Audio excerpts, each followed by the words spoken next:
कह रहे हैं standard condition molar gas volume is 224,000 cm cube 22.4 dm cube 0.0224 dm cube all of above. तो जी इसका आंसर होगा all of above. 22.4 dm cube को 1000 से मल्टीप्लाई कर दो, 224,000 cm cube हो जाएगा। 22.4 को ये मीटर क्यूब है, हाँ इसको काइंडली करेक्ट कर लें एम क्यूब, तो मीटर क्यूब हो जाएगा। तो आंसर ऑल ऑफ दीज। फिर बड़ा अच्छा सवाल है, volume at certain mass of gas at S T P 25 dm cube. चले जी, एस टी पी का मतलब है 0 डिग्री सेंटीग्रेड, जिसको हम 273 केल्विन भी कहते हैं, और 760 टॉर। ठीक है जी। फिर कह रहे हैं volume of same gas at 546 kelvin and 760 torr, यानी प्रेशर उतना ही रखा हमने, क्या कर रहा है टेम्परेचर बढ़ा दिया। और कितना बढ़ा दिया, तो ये बात मैंने कही है कि बहुत इस्तेमाल होता है कि 273 का डबल होता है 546, याद होना चाहिए। इसका मतलब टेम्परेचर डबल होता है। तो भाई प्रेशर कांस्टेंट है, टेम्परेचर डबल है, तो वॉल्यूम भी डबल हो जाएगी। और 25 का डबल सीधी साधी बात है 50 dm क्यूब होता है यार। तो कौन कौन सी डेसिमल फ्रैक्शन की वैल्यू हमें याद होनी चाहिए, रटने की जरूरत नहीं है। हाँ, ये मैं आपको प्रैक्टिस करा के इंशाल्लाह याद करवा दूंगा। 1/11.09, 1/9.11, और ये बहुत अहम है 1/8.125, इसका बहुत इस्तेमाल होता है। 1/6.16, 3/4.75, 2/3.66, 7/8.875, 3/8.375 और 5/8.625। ये 7/8.875 भी बहुत अहम है। फिर कह रहा हूँ रटने की कोई ज़रूरत नहीं है, ये इंशाल्लाह मैं आपको प्रैक्टिस करा के याद करवाता हूँ। क्योंकि बच्चों अब बड़ी अहम बात, नंबर ऑफ पार्टिकल से मास या मास से नंबर ऑफ पार्टिकल निकालना हो तो क्या करेंगे। अहमियत इसमें असल है इसकी एवोगाड्रो नंबर 6.02 × 10⁻23। बड़ा अच्छा सवाल आया था पेपर में, 18.06 × 10⁻23 पार्टिकल दिए थे सोडियम के। ठीक है जी, और कहा था सोडियम का मॉलिक्यूलर वेट कितना होगा। बायो वाले कैलकुलेशन से घबराते हो यार, यहाँ भी पावर 23 है, एवोगाड्रो नंबर में भी 23 है। ठीक है, आप बस एक चीज़ देखो कि डेसिमल से पहले क्या है, असल अहमियत इसकी होगी 18, और यहाँ डेसिमल से पहले क्या है 6। 18 को 6 से डिवाइड कर दो ना यार, कितना आ गया 3। सोडियम का मास होता है 23, 23 से 3 को मल्टीप्लाई करो, आंसर आ जाएगा 69 ग्राम। ओके डेयर, एक और बड़ी अहम बात, 18.06 × 10⁻26 पार्टिकल है सोडियम के। आप इसको एवोगाड्रो नंबर से डिवाइड करो, 3 आएगा। लेकिन अब बड़ी अच्छी ट्रिक, सब कुछ करने की ज़रूरत नहीं यार। अभी भी यही वैल्यू है, कितनी है भाई, 18.06। ठीक है, बस फ़र्क क्या हुआ, एग्जामिनर ने अपने तौर पे चालाकी की, आपको पावर 26 दे के कन्फ्यूज़ करना चाहा। अरे भाई सारा प्रोसेस वैसे होगा, आंसर अभी भी 69 आना है, लेकिन ग्राम की जगह क्या आना है, किलोग्राम। क्योंकि 23 26 से 3 ज़्यादा होता है, तो ग्राम की जगह किलोग्राम आ जाएगा। और अगर 18.06 × 10⁻20 दिया हो तो क्या होगा, 69 तो अभी भी होगा, लेकिन किलोग्राम नहीं बल्कि अब मिलीग्राम होगा। क्योंकि 23 से पावर 3 में कम होता है, इसलिए ग्राम की जगह मिलीग्राम आ जाएगा। चलें जी, एक रिवर्स गियर मारते हैं। मास दिया हुआ था, एग्जाम में सवाल आया था 8 ग्राम हीलियम है, तो बताओ कितने नंबर ऑफ पार्टिकल्स होंगे। अच्छा यार, ये सारे पहले 20 मैंने आपको दिए हैं और 20 से ही आते हैं, उसके अलावा एक दो जो आते हैं वो भी बता दूंगा, टेंशन नहीं लेने का। 8 को डिवाइड कर दो 4 से, 2 मोल्स आ गए। ओके, अब 2 को मल्टीप्लाई किससे करेंगे, एवोगाड्रो नंबर से करेंगे। कितना होता है भाई एवोगाड्रो नंबर, 6.02 × 10⁻23। तो अब यार बस बहुत आसान है ना, 2 को 6 से करो, 12, 2 2 4, 12.04 × 10⁻23, आंसर आ गया।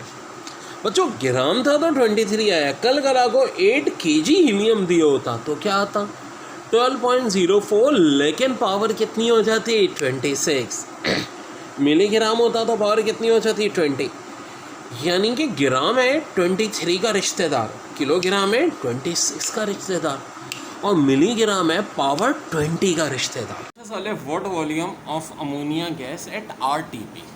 जनाब बात STP या RTP करती है। STP होता है स्टैंडर्ड टेम्परेचर प्रेशर, यानी 0 डिग्री सेंटीग्रेड 1 एटमॉस्फेरिक प्रेशर, और RTP का मतलब है रूम टेम्परेचर प्रेशर, यानी क्या है 25 डिग्री सेंटीग्रेड जो कि 298 केल्विन होता है, ठीक है। प्रेशर वही होता है। Is produce when 9 gram of hydrogen all react with nitrogen. बड़ा प्यारा है। देखिए RTP पे 1 मोल 24 का होगा, इसकी तो कैलकुलेशन आसान है भाई। 2 चाहिए तो 24 को 2 से मल्टीप्लाई कर दें, 3 चाहिए तो 24 को 3 से मल्टीप्लाई करते हैं। लीटर या DM क्यूब एक ही बात है। अब देखो ये थी हमारी इक्वेशन, ठीक है ना। N2 + 3H2 2NH3। अब गौर से देखो कि 3H2 का मतलब है टोटल हाइड्रोजन का कितना मास है। हाँ जी, एक हाइड्रोजन का 2 होता है H2 का, तो 6 ग्राम। 6 ग्राम देता है अमोनिया के 2 मोल। हमेशा 1 मोल का हिसाब रखें, थोड़ा बड़ा आसान होता है। अगर 3 ग्राम होगा तो कितना देगा 1 मोल। भाई देखो ना, 6 का आधा 3, 2 का आधा 1। आपसे कितना पूछा है इस सवाल में? 9 ग्राम। ये देखें ना, तो 9 ग्राम कर दीजिए। 9 ग्राम इसके कितने मोल देगा? बड़ा मज़ा हो गया। तो जी 3 3 ज़ा 9, 1 3 ज़ा 3, 3 मोल। और बात 3 मोल RTP की वॉल्यूम की हो रही है, तो 3 मोल 24 3 ज़ा आंसर 72 DM क्यूब हो जाए। अब 1 मोल बराबर है 6.02 इंटू 10 का 23 के। तो ज़रा दिलचस्प सिचुएशन देखते हैं। वॉल्यूम की हम बात कर रहे हैं। 1 मोल एट STP 22.4 होता है कि नहीं, ठीक है, बहुत आसान है, सबको पता है। तो 2 क्या हो जाएगा यार? 22 का डबल 44, 0.4 का डबल 0.8। ये भी कोई प्रॉब्लम नहीं है, 2 का हम बासानी बता सकते हैं 44.8। तो अगर 122.4 है तो 10 क्या होगा यार? डेसिमल को धक्का दे दो, 22.4 की जगह 224 हो जाएगा। ओके, 10 का हाफ क्या होता है? 5 होता है। तो भाई 2 का हाफ 1, 2 का हाफ 1, 4 का हाफ 2, 1 1 2। यहाँ तक तो सारा हमारा खेल मैजिक से चल रहा है। 0.5 क्या हो जाएगा यार? यहाँ डेसिमल लगा दो 11.2। और 0.1 क्या हो जाएगा यार? अगर 1 2 22.4 था तो 0.1 हो जाएगा 2.24। बताता हूँ क्यों करवा रहा हूँ। ज़ाहिर है सिवाय NET के हर जगह कैलकुलेटर अलाउ नहीं है, और ये रटने की कोई ज़रूरत नहीं है। बस जो खेल खेल रहा हूँ मैं वो खेलते जाइए, देखते जाइए। हाँ, एक काम है, जो मेरे चार्ट्स हैं, ख़ासतौर पे ये चैप्टर 1 चल रहा है, एक ये वाला चार्ट हो गया, मोल के कन्वर्ट का था, एटॉमिक मास का था, डेसिमल फ्रैक्शन का। इन चार्ट को एक चार्ट्स का अलग एक कॉपी बनाओ, और जब चैप्टर करवा रहा हूँ चार्ट को सामने रखो। ओके जी, यहाँ तक तो बड़े आसानी से हंसते खेलते आ गए। अब कुछ वैल्यूज़ नोट कर लो, कहाँ से आई, क्यों लिखवा रहा हूँ, वो सब बात की बात है। फ़िलहाल सर ये नोट कर लो, रटने की कोई ज़रूरत नहीं है। जो काम की चीज़ें खुद ब खुद याद होगी वो मैं ऐसे करवाऊँगा तरकीबों से अपनी।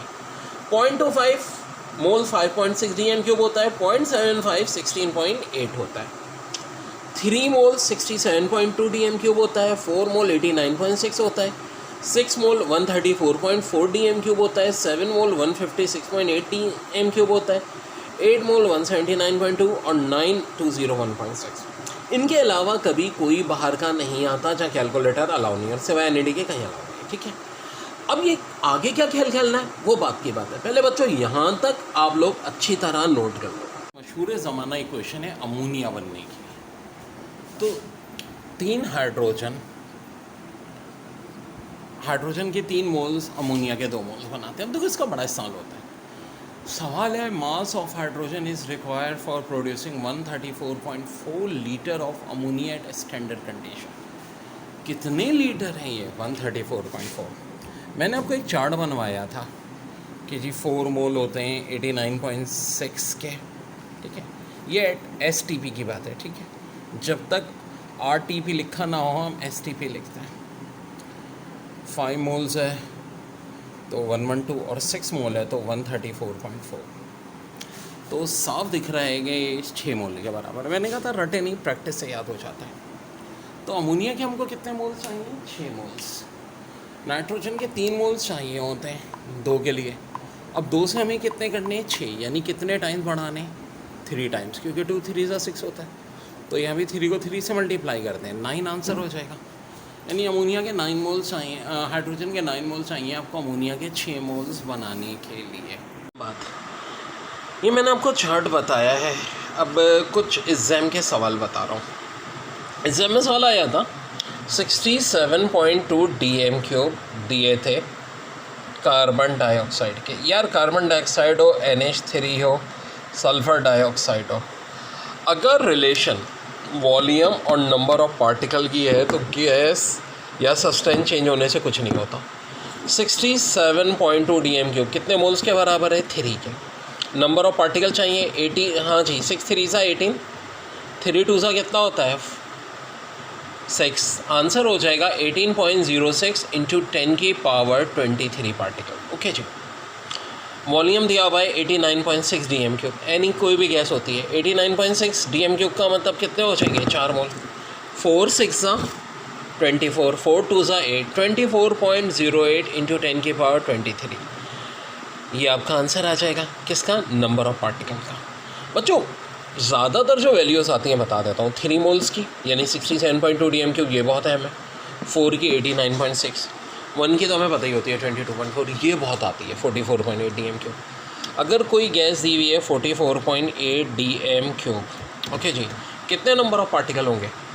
हाँ जी 2 मोल्स के बराबर है, तो हिसाब लगाएं। 6 2 सा 12, ओके जी, 2 2 सा 4, 10 की पावर 23। ये कब था? जब 44.8 DM³ कोई भी गैस हो, चाहे हीलियम, नियॉन, ठीक है, जब भी बात वॉल्यूम और नंबर ऑफ पार्टिकल की होती है सब्सटेंस मैटर नहीं करता, सब में सेम रिजल्ट आएगा। ओके डियर, DM³ था, कल कला को वो DM³ की जगह मीटर क्यूब दे देता है कि जी 44.8 मीटर क्यूब है कोई गैस, तो बताओ नंबर ऑफ पार्टिकल कितने होंगे? तो कितने हो जाएंगे भाई? क्या 12.04 होंगे? बिल्कुल जी 12.04 तो अभी भी आएगा, लेकिन पावर 23 की जगह क्या हो जाएगी? 26। जनाब बिल्कुल, जिस तरह ग्राम की रिश्तेदारी 23 से थी और केजी की 26 से, DM³ की होती है 23 से, मीटर क्यूब की होती है 26 से। ओके जी, 44.8 CM³ हो तो भाई पावर 10 की कितनी हो जाएगी? 20 हो जाएगी मेरे भाई। ऑसम काम हुआ। ओके डियर, अभी बहुत सारा ऑसम करना है हमने, ठीक है जी। ईच एंड एवरीथिंग बहुत अच्छे अच्छे ट्रिक्स के साथ बच्चों करनी है हमने, ध्यान में रखो। ओके बच्चों, नंबर ऑफ पार्टिकल जब निकालने की बात हो तो देखो नंबर ऑफ पार्टिकल के लिए अहमियत होती है एवोगाड्रो नंबर 6.02 इंटू 10 की 23। 0.5 मोल ऑफ मैग्नीशियम। अच्छा चलो मैग्नीशियम ना हो, यहाँ सोडियम हो, रुबिडियम हो, नंबर ऑफ पार्टिकल में सब्सटेंस से कोई फ़र्क नहीं पड़ता। 0.5 को मल्टीप्लाई करना है हमें 6.02 इंटू 10 की 23 से। बायो वाले ज़रा आराम से देखो, डेसिमल से पहले 6 है, 0.5 का लब आधा, 6 का आधा 3 हो जाता है, डेसिमल के बाद 2 है, 2 का आधा 1 हो जाता है, 3.01 इंटू 10 के 23। 5 मोल ऑफ सल्फ़र डाइऑक्साइड।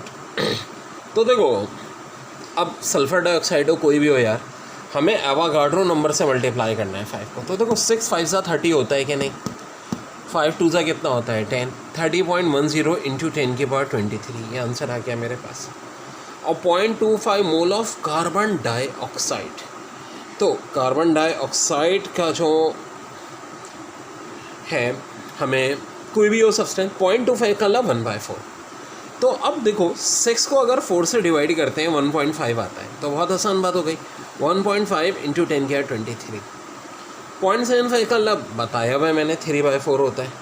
तो देखो जो 1/4 का आंसर है उसे 3 से मल्टीप्लाई कर दो, 1.5 को 3 से मल्टीप्लाई करो, 4.5 इंटू 10 की पावर 23। अभी हमने फ़िलहाल से नंबर ऑफ मोल से निकाली हैं। क्या क्या चीज़ है भाई? एक तो पहले हमने मास निकाले थे, इसके बाद क्या निकाले? Number of particle. अब हम अगली रिलेशन करेंगे मास से नंबर ऑफ पार्टिकल और नंबर ऑफ पार्टिकल से मास की। बच्चों क्वेश्चन NED के टेस्ट में आया था कि 89.6 DM³ हीलियम में का मास क्या होगा, यानी अब वॉल्यूम टू मास की बात कर रहे हैं। यार 89.6, मैंने क्या कहा था, 2 वैल्यूज़ बहुत हैं, एक 67.2 DM³ और एक 89.6 DM³। 89.6 DM³ बराबर होती है 4 मोल के। प्रैक्टिस होती है तो ये याद ही हो जाती है वैल्यू। तो ज़ाहिर 22.4 से विदाउट कैलकुलेटर डिवाइड करना एक मुश्किल काम है। अब हीलियम का मास भी 4 होता है, 4 4 सा 16 ग्राम मेरा आंसर आ जाएगा। ओके डियर, डॉ के टेस्ट में आया था 67.2 DM³ NH3 का मास कितना होगा? तो 67.2 DM³ का मतलब है 3 मोल्स। NH3 का मास होता है 17, 3 17 सा 51 ग्राम। ओके डियर, ये कब होगा? जब बात डीएम क्यूब की है, आंसर 51 ग्राम। अगर कल कला को केएमडीसी के क्वेश्चन में पेपर में उन्होंने किया था कि 67.2 मीटर क्यूब दे दिया था NH3, डीएम क्यूब की मीटर क्यूब है, टेंशन ना लो, 51 अभी भी आना है, लेकिन ग्राम की जगह क्या आना है, किलोग्राम। जी हाँ, डीएम क्यूब की रिश्तेदारी ग्राम से होती है, तो मीटर क्यूब की रिश्तेदारी किलोग्राम से होती है। और कल कला को यही हो जाए 67.2 DM cube CM cube NH3, तो आंसर हो जाएगा 51 मिलीग्राम। ओके डियर, यानी कि कुछ ऐसी बात बनी 10⁻26 की रिश्तेदारी किलोग्राम और मीटर क्यूब से, 10⁻23 की रिश्तेदारी ग्राम और डीएम क्यूब से, 10⁻20 की रिश्तेदारी मिलीग्राम और सेंटीमीटर क्यूब से। क्वेश्चन हमने बहुत डिटेल में किया। अब एक बड़ा प्यारा सवाल है कि कार्बन 75% दिया है कंपाउंड में, ठीक है जी, हाइड्रोजन दिया है 25%। क्या भाई, कार्बन 75%, हाइड्रोजन 25%, चलें जी सही है। और कह रहे हो उस कंपाउंड का मॉलिक्यूलर फार्मूला वेट 16 ग्राम है। अब देखो, मॉलिक्यूलर फार्मूला निकालने का जब भी सवाल होगा तो मॉलिक्यूलर फार्मूला वेट दिया हुआ होगा, बताओ आंसर क्या है। ये 4 ऑप्शन दिए हैं, CH4, C2S6, C6H6, C7H14। अब देखो, एप्टीट्यूड टेस्ट में और थ्योरी में यही फ़र्क है। याद करो, हम 5 स्टेप करते थे, mole ratio, simple mole ratio, value of n, फिर एम्पेरिकल फार्मूला, फिर मॉलिक्यूलर फार्मूला निकलता था। वो भाई यहाँ तो मेरे मैजिक से करेंगे। 16 मास, तो ज़रा और से देखो यार, एक कार्बन का 12 है, 2 का तो बहुत हो जाएगा भाई, 7 का, 6 का, ये तो कोई दूर दूर तक नहीं दिख रहे। इसको देखते हैं, कार्बन का मास 12 होता है, एक हाइड्रोजन का 1 4 है, तो 4 हो जाएगा, 12 और 4 16। तो ऑप्शन देख के आंसर निकाल लिया, आंसर आगे। अच्छा, एग्ज़ामों का आगे बढ़ेंगे, लेकिन चूँकि एग्ज़ाम नहीं है, एक और अच्छा सा मैजिक सिखाते हैं। 75 और 25 का रेशो क्या होता है, 3:1 होता है कि नहीं बच्चों? बिल्कुल होता है। तो मेरे पारे बच्चों, ये देखो, 12 और 4, 12 कार्बन का मास, हाइड्रोजन का 4, 12 और 4 का रेशो क्या होता है, 3:1। ऑसम बच्चों, इस तरह से भी हमने देखो 2 ट्रैक से निकाला, दोनों से हमारा आंसर आ गया। एग्जाम में किसी एक से निकाल लेना। फार्मूले का एक और सवाल ये आया था NED के टेस्ट में। कार्बन 80% है, हाइड्रोजन 20% है और मॉलिक्यूलर फार्मूला वेट 30 ग्राम है। बताओ सब्सटेंस कौन सा होगा? ऑप्शन CH4, ये तो नहीं हो सकता क्योंकि इसका मास 16 होता है। C6H6, C7H14, C2S6। तो देखो भाई, 2 कार्बन का मास 24, 6 हाइड्रोजन है तो 6, 30 आंसर। बिल्कुल जी यही होगा। अब दूसरी ट्रिक से हो रहा है, बिल्कुल जी, 80 और 20 का रेशो 4:1 होता है, 24 और 6 का रेशो भी 4:1 होता है। सो मेरे बच्चों, ये हमारा आंसर हो। Mass of 1.204 into 10⁻24 atom of sodium in gram S। तो देखो, बड़ा प्यारा सवाल है। 1.204 को हम लिख सकते हैं 12.04 इंटू 10⁻23, ठीक है जी, एटम्स। ज़ाहिर है इसको एवोगाड्रो नंबर में देखो, सबसे बेहतरीन ट्रिक है कि पावर को जो है ना, और 24 या 22 है तो किस में कन्वर्ट कर दो, 23 में। और बायो वाले समझ लो कि भाई डेसिमल को जब हम इधर लेके जाएंगे, कहाँ, राइट पे, तो पावर एक कम हो जाएगी 24 से 23। ये बड़ा आसान है, एवोगाड्रो नंबर से डिवाइड कर देंगे, ये होता है ना, तो ये तो कटेगा। अब देखो, डेसिमल से पहले वाली की अहमियत होती है। डेसिमल से पहले 12 है, 6 है, 2 मोल्स आ गए। किसके भाई? सोडियम के। सोडियम का 1 मोल 23 होता है, 2 मोल हैं तो 23 को 2 से मल्टीप्लाई कर दो, आंसर 46 ग्राम। अच्छा सवाल था बच्चों। एम्पिरिकल फार्मूले का टॉपिक स्टार्ट करना है केमिस्ट्री में, और CH3 COOH जनाब। इसका मॉलिक्यूलर फार्मूला अगर गौर से देखो तो क्या हो जाएगा, C2H4O2। तो एम्पेरिकल फार्मूला क्या हो जाएगा, C1H2O1। इसलिए बता रहा हूँ, एक भाई ने पूछा था कि भाई सर ये एम्पेरिकल फार्मूला क्या होता है, तो कब C6H6 मॉलिक्यूलर फार्मूला एम्पेरिकल हो जाएगा C1H1। अब एग्जाम में बहुत ये सवाल आया है कि जी सिलिकॉन की परसेंटेज है 87.5, हाइड्रोजन की 12.5, तो कंपाउंड का एम्पेरिकल फार्मूला क्या होगा। अब 87.5 और 12.5 का अगर रेशो लो तो 7:1 आता है। इसका मतलब है सिलिकॉन और हाइड्रोजन का रेशो आना चाहिए 7:1। ये कैलकुलेशन में अलग से सिखाऊंगा, ठीक है, वो आप टेंशन ना लो, बहुत एक्सपर्ट इसमें इंशाल्लाह करना है आपको। अब सिलिकॉन जनाब जो है, ये मेरे पास इसका मास, कल मैंने आपको पूरा एक बताया था कि पहले 20 एलिमेंट्स जो हैं उनके आपको मास याद होने चाहिए। सिलिकॉन का 28, हाइड्रोजन का 1। ये तो रेशो 28:1 आ रहा है यार, 7:1 के बहुत दूर है, बहुत फासले पे, तो ये तो नहीं हो सकता। Silicon hydrogen, silicon H3, silicon H4। देखो जब आंसर हमें 7:1 आना चाहिए, 28:1 बहुत दूर है, तो बजाय इन दो चेक करने के मैं ये वाला पहले चेक कर लूँगा। अब देखो तो सिलिकॉन का 28, एक हाइड्रोजन का 1 होता है, 4 हैं तो 4, 7:1 जी यही आ रहा है, तो यही आंसर हो जाएगा। तो जो बहुत ऑसम ट्रिक होती है जिससे हम फ़ौरन पता लगा लेते हैं रेशो एम्पेरिकल फार्मूले के केस में। ठीक है बच्चों, देखिए 100 gram calcium carbonate 44 gram carbon dioxide दे रहे हैं, तो बताओ 25 ग्राम कैल्शियम कार्बोनेट कितनी कार्बन डाइऑक्साइड देंगे। मैंने ट्रिक से तो बताया था। अब कुछ बच्चे बोलेंगे सर हमारी कैलकुलेशन बहुत ख़राब है। पहली बात तो यार मेरे साथ जब अटैच हो तो कैलकुलेशन की फ़िक्र मत करो। कैलकुलेटर इंसान की बनाई भी ज़्यादा है, इंसान का दिमाग अल्लाह की बनाई भी ज़्यादा है। कुछ दिन में इंशाल्लाह तुम लोगों की कैलकुलेशन कैलकुलेटर से भी तेज़ करवा दूँगा, वो टेंशन ना लो यार, ठीक है। वो तो माशाल्लाह अपनी स्पेशलिटी है। अब देखो अगर जिनकी अभी कच्ची है तो देखो एक तरीका हो सकता है, भाई 144 प्रोड्यूस कर रहा था, 25 कितना करेगा, इसको x मान लो, क्रॉस मल्टीप्लाई कर दो, 100 को x से, 25 को 44 से। किया कि नहीं? मैथ्स के रूल के तहत ये 100 इधर मल्टीप्लाई इधर आके डिवाइड हो जाएगा, 100 और 25 कटेंगे, 44/4 कितना हो जाएगा, 11। और ये इस क्वेश्चन का बच्चों आंसर हो जाएगा। एक बात ऑब्वियसली बात है यार, लॉकडाउन हो रहा है, बाहर सेंटर के बजाय मैं अपने घर से वीडियोस दे रहा हूँ, तो इंशाल्लाह देखते हैं 2 वीक्स बाद क्या सिचुएशन होती है। दुआ करो कि बेहतर हो जाए, तो फिर इंशाल्लाह आपको मज़ीद और फैसिलिटीज़ में मिल जाएंगी। Thanks a lot. जो अब हम बात कर रहे हैं स्टोइचियोमेट्री की, और स्टोइचियोमेट्री में सबसे पहले मास रिलेशनशिप। कैल्शियम कार्बोनेट से देखो कैल्शियम ऑक्साइड भी बनता है, कार्बन डाइऑक्साइड भी बनता है। According to equation 100 gram calcium carbonate के, 56 ग्राम कैल्शियम ऑक्साइड के, 44 ग्राम कार्बन डाइऑक्साइड के। अब सवाल कैसे कैसे आए पेपर में।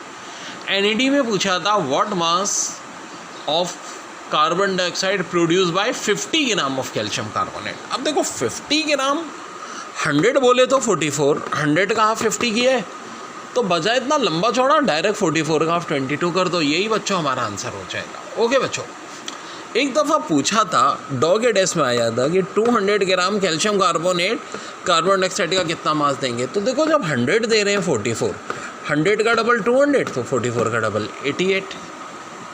ओके, कल गला को 100 की जगह 1000 आ जाए, तो देखो 100 ग्राम कितना दे रहे थे 44, 1000 हो तो 100 में एक ज़ीरो बढ़ गया, 44 में भी ज़ीरो बढ़ा दो। कल गला को आ जाएगी जी 10 ग्राम वाले कितने दे रहे हैं, तो अगर 100 वाले मेरे भाई 44 दे रहे हैं, तो 10 का मतलब है कि 100 को हमने 10 से डिवाइड कर दिया, 44 को भी 10 से डिवाइड कर दो, 4.4 आंसर आ जाएगा। ओके जी, कल गला को सवाल आता है कि जनाब 5 ग्राम कैल्शियम कार्बोनेट से कितना कार्बन डाइऑक्साइड मिलेगा। तो थोड़ा दिमाग लगाओ, डायरेक्ट 5 पे ना हो, पहले 100 से 50 कर लो, ठीक है। ये 44 का 22 हो गया। अब ये 50 से 5 हो रहा है, तो 22 से क्या हो जाएगा, हाँ बताएं, 2.2। कल कला को 20 ग्राम का पूछ लें कैल्शियम कार्बोनेट, तो देखो 100 पे 44 था, 200 पे 88 हो गया था, 20 पे क्या हुआ, एक ज़ीरो कम हो गया, यानी 10 से डिवाइड हो गया, तो यहाँ भी 10 से डिवाइड कर दो, 8.8। कल कला को 25 ग्राम पूछ लें। अब देखो जिनकी कैलकुलेशन अच्छी है वो तो डायरेक्ट कर सकते हैं जी, 100 को 4 से डिवाइड किया तो 25, 44 को 4 से डिवाइड किया 11। लेकिन जिनकी कैलकुलेशन अच्छी नहीं है वो क्या करो, हाँ जी 100 डिवाइड बाई 250, 44 डिवाइड बाई 22, फिर 50 को डिवाइड करो 2 से 25, 22 को कर लो 11। कल कला को 2.5 ग्राम दे दें, जब 25 पे 11 हो गया तो इस पर क्या हो जाएगा, 1.1 हो जाएगा। और प्रैक्टिस कराते हैं बच्चों इसकी। ज्योमेट्री में अब हम बात कर रहे हैं मास वॉल्यूम रिलेशनशिप। इक्वेशन यही रहने देते हैं, calcium carbonate, calcium oxide, carbon dioxide. Calcium carbonate के 50 ग्राम अगर हम बर्न करेंगे, ठीक है, तो कार्बन डाइऑक्साइड का कितना वॉल्यूम हासिल होगा। और से देखो 100 दे रहा था 44, तो 100 का हाफ 50, 22 दे रहा होगा। पुराना वाला मास वाले मेथड शुरू में यूज़ कर सकते हैं। देखो कार्बन डाइऑक्साइड का मास कितना होता है 44, 22/44 0.5 मोल। 0.5 को 22.4 से मल्टीप्लाई करेंगे 11.2 DMQ। ये मैंने आपको कल बताया भी था और बड़ी अहम लिस्ट है कि जी 1 मोल 22.4 DMQ, 2 मोल 44.8, 3 67.2, 4 89.6 और 0.25 5.6 DMQ और 0.75 16.8 DMQ। ये इंपॉर्टेंट वैल्यूज़ है, रटने की ज़रूरत नहीं है, प्रैक्टिस है, खुद ब खुद याद हो जाती हैं बच्चों। तो ये पहली ट्रिक है मास वॉल्यूम की, और भी इसकी बड़ी औसम ट्रिक है, एक एक करके बताता हूँ। अच्छा क्वेश्चन है, necklace is settle with half mole diamond, determine the number of carbon atoms in it. Atomic weight जो है वो कार्बन का 12 है। अब हाफ मोल है डायमंड का जनाब, ठीक है जी। अब सीधी सादी बात है यार कि वेट वगैरह से कोई ताल्लुक ही नहीं है। हमें अच्छी तरह बताइए कि 1 मोल का होता है 6.02 × 10⁻23। हाफ मोल होगा तो क्या कर दो यार, 6 का हाफ 3, 2 का हाफ, पास पेपर के कुछ बड़े अच्छे सवाल 3.01 × 10⁻23 आ जाएगा। ऐसे एक साले गिलास contain 9 gram of water, determine the number of molecules of water in it. 9 ग्राम तो मेरे भाई वाटर का मॉलिक्यूलर वेट कितना होता है 18। 9 को 18 से डिवाइड करो 0.5 मोल, और 0.5 मोल है तो फिर यार वही होंगे, यानी 3.01 × 10⁻23। तो देखो बहुत आसान सवाल है। फिर 32 ग्राम ऑफ ऑक्सीजन कंटेन। अब 32 ग्राम में ऑक्सीजन यूजुअली देखो डायटोमिक फॉर्म में ही होता है, तो 32 डिवाइड बाय 32 1 मोल हो गया ऑक्सीजन का।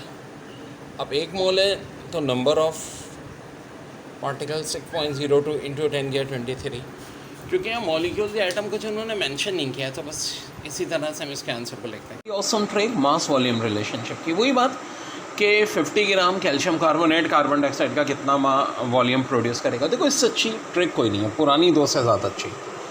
कैल्शियम कार्बोनेट का 1 मोल 100 ग्राम होता है, कार्बन डाइऑक्साइड का 1 मोल कितना होता है 22.4 DMQ। मैं ये भी तो कह सकता हूँ कि 100 gram calcium carbonate 22.4 DMQ produce कर रहे हैं, तो 100 का 50 ग्राम कितना प्रोड्यूस करेगा 11.2, 50 का 25 कितना पुट करेगा 5.6।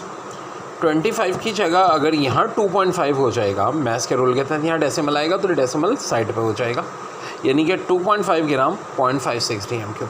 ओके जी, 100 ग्राम कर रहा था 22.4, कल को 100 की जगह 200 की बात आ जाए, ठीक है, तो 22.4 का डबल 44.8, बड़ी आसान बात है।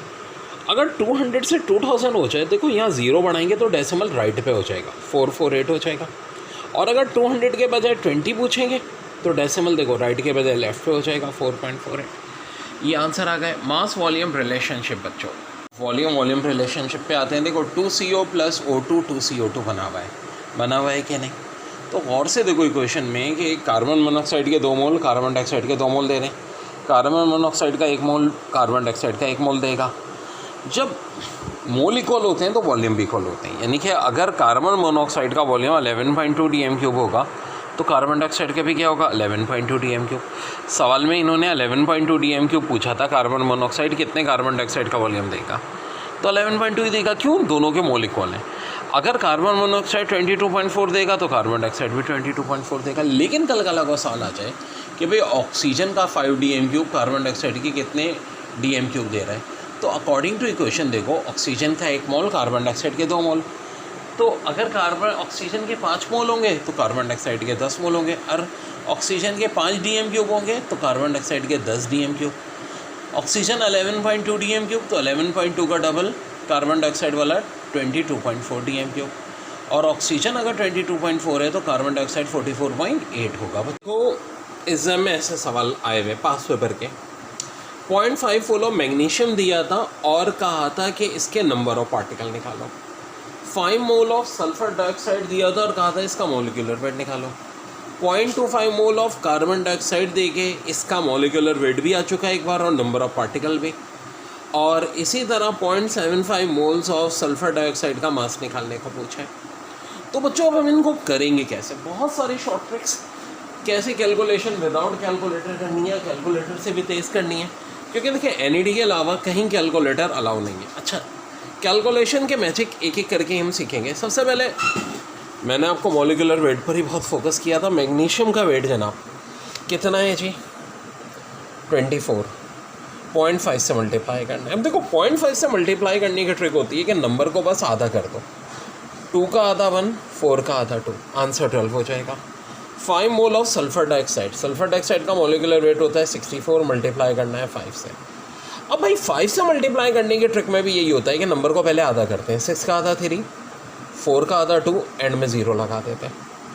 जब इवन नंबर नहीं ऑड नंबर होंगे उसकी भी ट्रिक है, टेंशन ना लें, वो बताऊंगा आपको।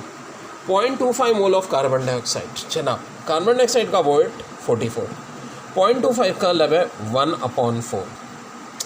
डेसिमल फ्रैक्शन इक्विवेलेंट की लिस्ट भी अभी आपको बताते हैं। 44 को 4 से डिवाइड कर दिया, ये आ गया 11। इसी तरह 0.75 mole of sulphur dioxide, sulphur dioxide का मास 64, 0.75 का लब है 3/4। अंग्रेज़ों का तरीका डिवाइड एंड रूल, 64 को पहले 4 से डिवाइड करो 16, 16 3 = 48। और सबका यूनिट क्या आ रहा है बच्चों, ग्राम आ रहा है, ठीक है। बहुत डिटेल में करेंगे इंशाल्लाह, लाइट की वजह से इंटरप्शन हुआ था, अब इंशाल्लाह इसको बहुत डिटेल में कर रहे हैं। पहले यहाँ तक बात क्लियर हो गई, ओके जी। ये क्या निकला है, मॉलिक्यूलर वेट निकला है, यहाँ तक नोट करें। फिर इसी से हम निकालना आपको क्या सिखाएंगे, नंबर ऑफ पार्टिकल, हर चीज़ से हर चीज़। वॉल्यूम इन एनटीपी, एनटीपी क्या होता है, एक तो एसटीपी तो हमने सुना था, नॉर्मल टेम्परेचर और प्रेशर, एसटीपी होता है स्टैंडर्ड टेम्परेचर और प्रेशर, और ये एनटीपी यानी देखिए प्रेशर तो 1 एटमॉस्फेयर ही होगा, लेकिन टेम्परेचर 0 डिग्री की जगह 25 डिग्री सेंटीग्रेड यानी 298 केल्विन। अहम बात ये है कि एनटीपी पे गैस का वॉल्यूम होता है 24 dm³। अब सवाल दे रहे हैं NTP of 440 gram of carbon dioxide. Carbon dioxide का मॉलिक्यूलर वेट 44 होता है, 440 को 44 से डिवाइड कर दें, एन आ जाएगा नंबर ऑफ मोल जो कि 10 होता है। 10 को मल्टीप्लाई करें 24 से तो ये आ जाएगा 240 लीटर या dm³। बात एक ही है, दिस इज योर आंसर। एक और बड़ा प्यारा सवाल है, find number of atoms in 34 gram of NH3। देखिए जिनको अभी भी एटम, मॉलिक्यूल और मोल का फर्क समझ में नहीं आया, पहले तो देखो हमेशा गिवन मास से मोल निकलता है। 34 को 17 से डिवाइड कर दें क्योंकि NH3 का मास 17 है, 2 मोल्स आ गए। अब अगर 2 को हम एवोगाड्रो नंबर से मल्टीप्लाई कर दें तो NH3 के मॉलिक्यूल आ जाएंगे। मगर हमें तो एटम पूछें, किसके एटम, NH3 के एटम। एक NH3 में कितने एटम होंगे, 1 नाइट्रोजन और 3 हाइड्रोजन, 4, तो 4 एटम्स होते हैं, ओके जी। अब इसका मतलब है कि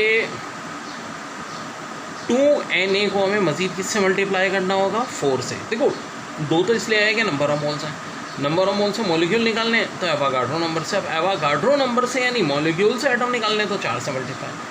2 4 सा होता है बच्चों 8। अब 8 को 6.02 से करना है। बायो वाले देखो कैलकुलेशन की ट्रिक कि डेसिमल से पहले 6 है, 6 8 सा 48 हो जाएगा, डेसिमल के बाद 2 8 सा 16 हो जाएगा। फाइनल आंसर इसका आ जाएगा 48.16 इंटू 10 की पावर 23 बच्चों। टॉपिक है परसेंटेज यील्ड। ये परसेंटेज यील्ड होती क्या है, देखो बच्चों, एक होती है एक्चुअल यील्ड और एक होती है थ्योरेटिकल यील्ड। ये क्या मतलब हुआ, बता रहा हूँ सारी बात। देखो कैल्शियम कार्बोनेट से हमने कहा था जब कैल्शियम ऑक्साइड और कार्बन डाइऑक्साइड बनता है तो अकॉर्डिंग टू इक्वेशन 44 ग्राम आने चाहिए कार्बन डाइऑक्साइड के, ठीक है भाई। लेकिन बाज़ औक़ात, हमेशा नहीं, बाज़ औक़ात ये होता है कि एक्चुअल रिज़ल्ट कुछ और आता है, वो एरर की वजह से उसकी हम बात करेंगे, जैसे कि 36 ग्राम आ गया, ठीक है भाई। तो अब क्या करें, परसेंटेज यील्ड पूछेंगे कितनी है। परसेंटेज यील्ड का मतलब ये होता है कि actual yield divide by theoretical yield. जैसे कि इस केस में एक्चुअल यील्ड होनी 44 चाहिए थी, थ्योरेटिकल 44 होनी चाहिए थी, एक्चुअल आ गई 36। तो क्या करेंगे, 36/44 मल्टीप्लाई बाय 100। अब देखो ये दोनों 4 के टेबल से घट रहे हैं, यहाँ 9 बचेगा, यहाँ 11। अब देखो कैलकुलेशन के ट्रिक्स का इस्तेमाल होता है, 100/11 यार, 100/11 होता है 9.09। और एक और बड़ा अहम रिजल्ट, 100/9 होता है 11/11, यानी जब यहाँ 11 तो यहाँ 9 यहाँ 9 यहाँ 11। और ये जो मेरा चार्ट था, मैंने कहा था बहुत है, मैं इसको बार देखते रहे, रटे नहीं, याद हो जाएगा। 2 मोल 44.8 dm³, 3 मोल 67.2 dm³, 4 मोल 89.6 dm³, बहुत इंपॉर्टेंट 0.25 मोल 5.6 dm³, 0.75 मोल 16.8 dm³। वैसे 100/11 9.09 होता है। तो 100/11 किया मैंने 9.09 लिख दिया। अब ये इस 9 से मल्टीप्लाई होगा, आंसर 81.81%। तो बच्चों बहुत इंपॉर्टेंट टॉपिक, ठीक है बच्चों। और इस चैप्टर की जो मैंने यूट्यूब की अपनी पुरानी वीडियोज़ ले ली हैं, ज़ाहिर है देखो वो हैं जो मैजिकल ट्रिक नहीं है, तुम लोगों को ज़ाहिर है मैजिकल ट्रिक से तुम लोगों को होती हैं, मगर ज़ाहिर है वो भी तुम लोगों को करनी है। तो हर चैप्टर की जो करनी होगी वो मैं तुम्हें साथ सेंड कर दिया करूँगा, जैसे इस चैप्टर की मैंने सेंड किया तुम लोग। अच्छा सवाल है, how many atoms of oxygen present in, हाँ जी कंपाउंड क्या है, FeH2O5 NO+SO4।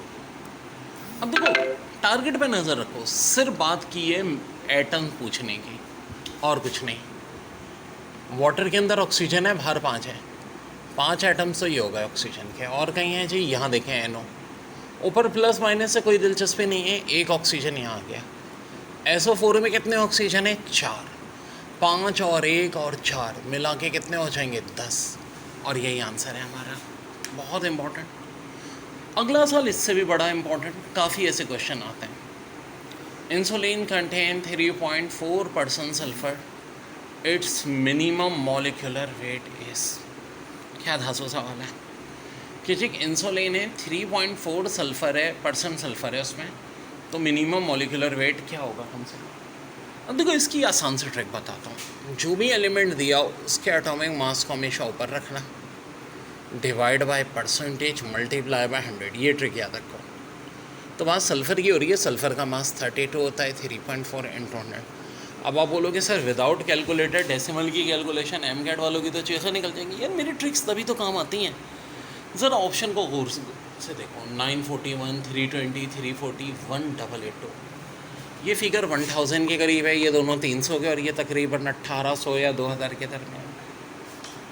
100 को मत छेड़ो कभी, मेरी ट्रिक में याद रखो, बड़ी अहम बात होती है। अच्छा देखो, अगर यहाँ 32 होता और यहाँ 3.2 होता, मुझे एक बात बताओ, तो क्या आ जाता, 10 आ जाता। बड़ी सिंपल सी बात है भाई, 10 आता ना, 10 को 1000 से 100 से मल्टीप्लाई करते तो आंसर 1000 आता, अगर यहाँ 3.2 होता तो। लेकिन 3.2 नहीं, 3.4 है।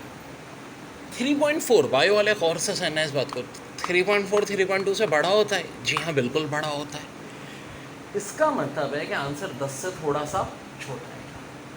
अगर ये पार्ट देखो ना, ये पार्ट अगर बड़ा हो जाएगा 3.2 से, जैसे कि 3.4 है, ये रिजल्ट 10 से बड़ा आएगा, और ये 3.2 से छोटा होता लाइक 3.1, तो 10 से बड़ा आता। 10 से थोड़ा सा छोटा, ज़्यादा नहीं थोड़ा सा, 10 होता तो आंसर 10 मल्टीप्लाई बाय 100 1000 होता। अब इसका मतलब 1000 से थोड़ा सा छोटा होना चाहिए। मैं अपने ऑप्शन में देखूँगा 1000 से छोटा, ये तो बहुत बड़ा है, ये दोनों बहुत ही छोटे हैं, तो आंसर क्या होगा, ये होगा। अरे यार देखो, एग्जामिनर की कोई दुश्मनी नहीं होती, इस टाइप के सवाल आते हैं तो ऑप्शन में बहुत फ़र्क होता है। एक सवाल आता है लिमिटिंग रिएक्टर निकालना, ये बहुत सारे सिस्टम दिए हुए होंगे कि इनमें से लिमिटिंग रिएक्टर कौन सा। तो देखो इसकी 2 ट्रिक्स होती हैं। एक ट्रिक मैंने ऑलरेडी बताई थी, अब हम बात कर रहे हैं एक और बड़ी तासो ट्रिक की। ये ट्रिक इस पर डिपेंड करती है कि मॉलिक्यूलर वेट सबके सेम दिए हुए हैं, अलग अलग दिए हुए। ये सवाल ऐसा है कि sodium sulphide, sodium carbonate, sulphur dioxide, नस के टेस्ट में आया था, सोडियम थायोसल्फाइड बन जाते हैं। तो बताएं कि इनमें से लिमिटिंग रिएक्टेंट कौन सा होगा अगर तीनों के 200 ग्राम। अब देखो इसकी बड़ी आसान ट्रिक है, आप देखो इनका मॉलिक्यूलर वेट क्या है। सोडियम सल्फाइड का 78 ग्राम जनाब। इससे अलग से एक वीडियो मैंने बनाई हुई इंपॉर्टेंट मॉलिक्यूलर वेट की, और वो सेंड भी किया 70 से। इसका 106 और सल्फर डाइऑक्साइड की 60। लेकिन अगर और से देखो कि सबके सब मल्टीप्लाई किससे हो गए, ये मल्टीप्लाई हो रहा है 4 से, ये किसी से नहीं हो रहा, ये मल्टीप्लाई हो रहा है 2 से। तो सबसे ज़्यादा मॉलिक्यूलर वेट किसका बन जाएगा इन चारों में, इसका। देखिए एक्यूरेट कैलकुलेट करने की जरूरत नहीं है ना, थोड़ा देखो 64 से 240 होता है, भले 80 भी बना दो तो 82 से भी 160 होता है, साफ दिख रहा है इसका। तो लिमिटिंग रिएक्टेंट कौन सा होगा, ये। तो बहुत सारी ट्रिक होती है हर चीज़ को कराने की मेरी, एक ये भी बड़ी आसान ट्रिक है। लेकिन ये ट्रिक कब चलेगी, जब तीनों के वेट इक्वल दिया जाए।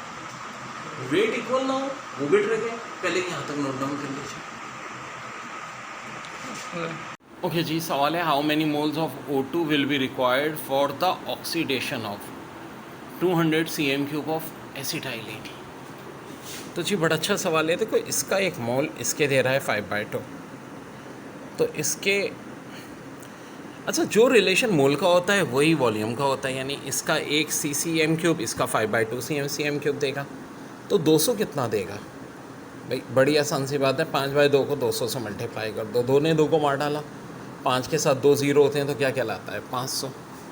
आंसर हो जाएगा 500 बच्चों। सवाल बड़ा प्यारा है कि CH3COOH एसिडिक एसिड में कार्बन की जो परसेंटेज है उतनी ही परसेंटेज किस कंपाउंड में होगी? क्या शुगर में, क्या ग्लूकोज में, क्या बेंजीन में? अब देखो ओरिजिनल मेथड तो क्या है, पहले सारे कार्बन का मास निकालो, मॉलिक्यूलर वेट निकालो, 100 से डिवाइड, परसेंटेज बड़ा लंबा है, फिर बारी बारी चारों ऑप्शन का। लेकिन बच्चों आपको पता है मेरी जो माशाल्लाह स्पेशलिटी है वो है ये हर चीज़ के ट्रैक है। देखो कितने कार्बन है टोटल? 2।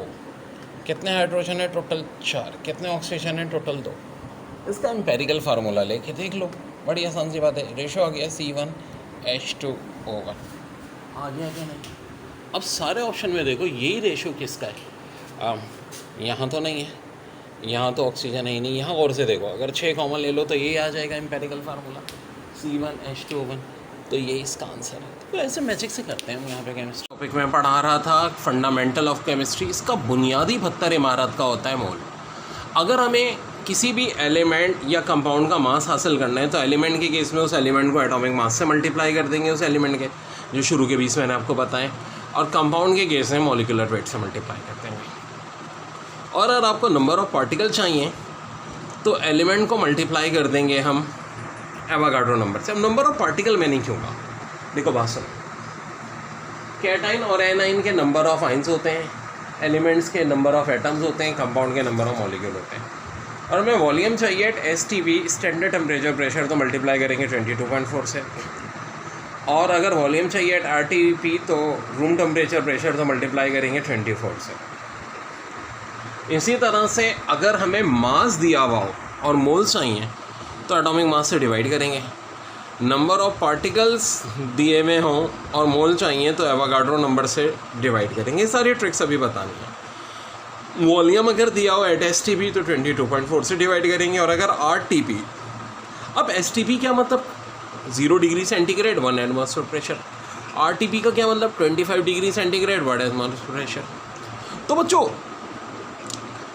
मोल से कोई दूसरी चीज़ चाहिए तो मल्टीप्लाई, किसी और चीज़ से मोल चाहिए तो डिवाइड। अब बड़ी दिलचस्प बात है, ऐसा भी हो सकता है कि मास दे करके हमें नंबर ऑफ पार्टिकल्स और वॉल्यूम निकालने का है, कोई बात नहीं, मास को उस एलिमेंट के एटॉमिक मास से डिवाइड कर दें, मोल्स आ जाएंगे। अगर नंबर ऑफ पार्टिकल निकालने हैं तो मल्टीप्लाई कर देंगे एवोगाड्रो नंबर से, और अगर वॉल्यूम चाहिए एट STP तो मल्टीप्लाई कर देंगे 22.4 से। यानी डायरेक्ट मास से हम नंबर ऑफ पार्टिकल या वॉल्यूम नहीं निकाल सकते, दरमियान में मोल निकालने पड़ेंगे। इसी तरह नंबर ऑफ मोल से अगर हमें मास या नंबर ऑफ पार्टिकल्स चाहिए हो तो भी हमें पहले मोल्स निकालने पड़ेंगे। नंबर ऑफ पार्टिकल से पहले मोल्स निकालेंगे एवोगाड्रो नंबर से डिवाइड करके, फिर एटॉमिक मास या 22.4 से मल्टीप्लाई करके volume.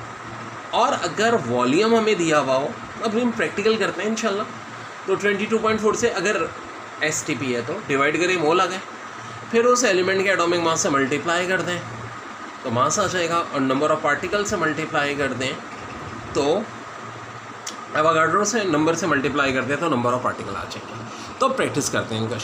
Percentage of element in compound, E बोले तो एलिमेंट, C बोले तो कंपाउंड। क्या होगा? Element upon compound multiply by 100। एक न्यूमेरिकल करते हैं, पास पेपर में आया हुआ। Percentage of hydrogen in water, वैसे तो हाइड्रोजन का मास 1 होता है, लेकिन H2 है तो 2 ले लेंगे, और वाटर का 18, 2/18। हाँ बच्चों क्या बचेगा? 9, और 100/9 11.11। अरे अभी तो चार्ट बताया था, जो मेरे चार्ट होते हैं ना भाई बहुत औसम होते हैं, पूरा इसी पे डिपेंड करता है सब कुछ, अल्हम्दुलिल्लाह। आंसर आ गया? ओके जी। Percentage of oxygen in water, तो ऑक्सीजन 16, 18, 2 की टेबल से कटे, ऊपर 8 नीचे 9, 100/9 11.11, 8 से मल्टीप्लाई कर दो 88.88 बच्चों। तो क्या जी बड़ा अच्छा सवाल है, सिग्निफिकेंट फिगर क्या होती है?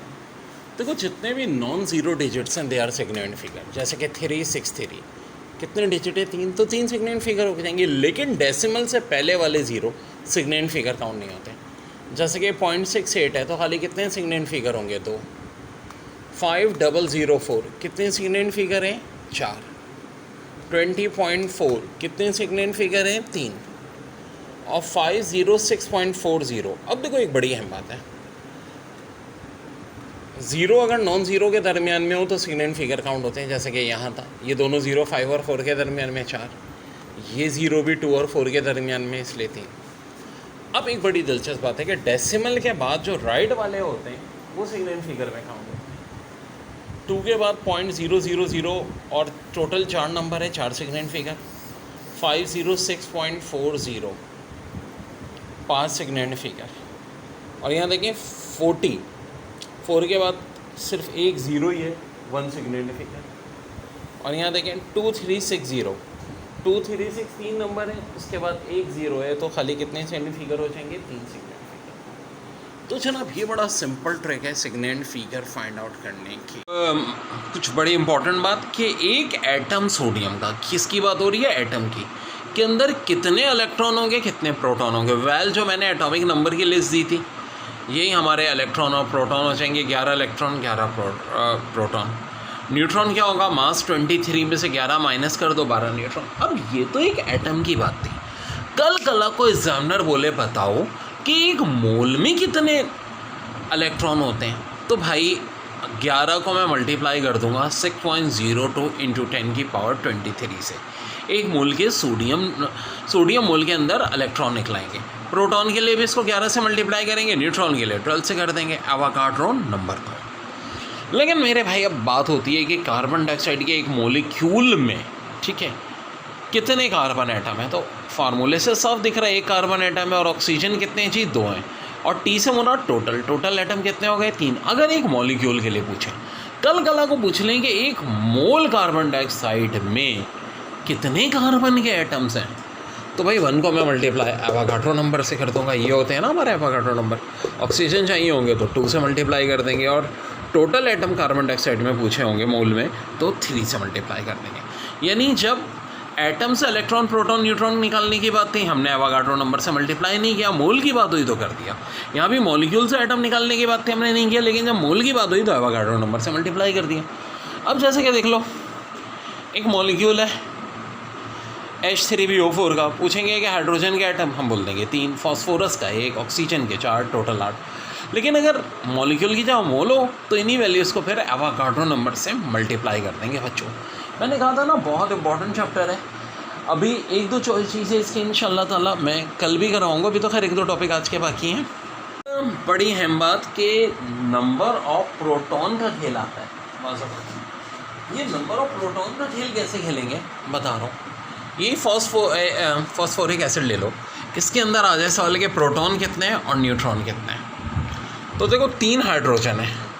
हाइड्रोजन का मतलब है तीनों के तीनों प्रोटॉन, क्योंकि हाइड्रोजन में कोई न्यूट्रॉन नहीं होता। ओके जी, फिर फॉस्फोरस 15 प्रोटॉन 16 न्यूट्रॉन। इसके बाद ऑक्सीजन है। ऑक्सीजन है कितने 4। यार एक ऑक्सीजन में कितने प्रोटॉन होते हैं 8, न्यूट्रॉन भी कितने होते हैं 8, लेकिन 4 ऑक्सीजन है। इस बात को ज़रा गौर से समझो कि भाई एक ऑक्सीजन में 8 प्रोटॉन होते हैं 8 न्यूट्रॉन होते हैं, लेकिन चूँकि 4 ऑक्सीजन है इसलिए 8 4 ज़ा 32 प्रोटॉन, ठीक है, और 32 ये हो जाएंगे न्यूट्रॉन। ज़रा अब टोटल काउंट कर लो। प्रोटॉन का सम आ गया 50, न्यूट्रॉन का सम आ गया 48। हाँ जी, कितने प्रोटॉन 50, न्यूट्रॉन कितने हैं 48। ये हमारा आंसर आ गया। और यही बात कि अगर मॉलिक्यूल की पूछी थी तो ये आंसर है, मोल की पूछी होती है तो एवोगाड्रो नंबर से मल्टीप्लाई कर लेते हैं। आप लोग ज़रा निकालो H3PO3 में प्रोटॉन और H2SO4 में प्रोटॉन और न्यूट्रॉन, मॉलिक्यूल में इनके। हाँ जैसा ये सवाल है 5.734। कहा जाता है सिग्निफिकेंट फिगर को राउंड ऑफ करना। जैसे कि इसे कह रहे हैं कि चीज़ में 4 के बजाय 2 सिग्निफिकेंट फिगर लाएँ, तो देखो रूल क्या कहता है। फर्स्ट करो पहले 3 लाने को कहते हैं, तो अगर नंबर 5 से छोटा है तो गायब हो जाएगा। 5 से छोटा है सारे 4 5 से छोटा गायब हो जाएगा। और कहेंगे 3 से 2 करो तो देखो 3 भी 5 से छोटा है गायब हो जाएगा। लेकिन अगर नंबर 5 से बड़ा हो फिर क्या होगा? अब जैसे कि 4 सिग्नेंट फिगर है, आपको कह रहे हैं 3 लाएँ, तो देखो ये 8 अगर गायब होगा तो ये जो लास्ट डिजिट होगा ना, इसको 1 बढ़ा देगा अगर ये 5 से बड़ा है। ज़ाहिर है 8 5 से बड़ा होता है, तो 5.76 से 5.77 हो गया। अब वो कहेंगे इसको 2 पे लाओ, फिर ये 5 से बड़ा है तो इसको बढ़ा देगा, 5.8 कर देगा। चले 5 से छोटे पे हट जाएगा, 5 से बड़े पे बढ़ा देंगे, तो 5 पे क्या होगा? जैसे कि 6.75 है। तो देखो अगर 5 हो तो फिर हम देखते हैं कि 5 से पहले क्या लिखा है। अगर नंबर ऑड है तो ये बढ़ जाएगा, 7 से 8 हो जाएगा। ठीक है जी, 7 से 8 हो जाएगा। लेकिन अगर इससे पहले इवन नंबर है, जैसे कि 6, 5 से पहले क्या है? 6, जो कि इवन नंबर है, तो बस ये 5 गायब हो जाएगा, कुछ बढ़ेगा नहीं। तो जी बड़ी अच्छी ट्रिक है। 5 से छोटे नंबर हमेशा गायब हो जाएंगे, 5 से बड़े होंगे तो अपने से पहले वाले को 1 बढ़ा देंगे।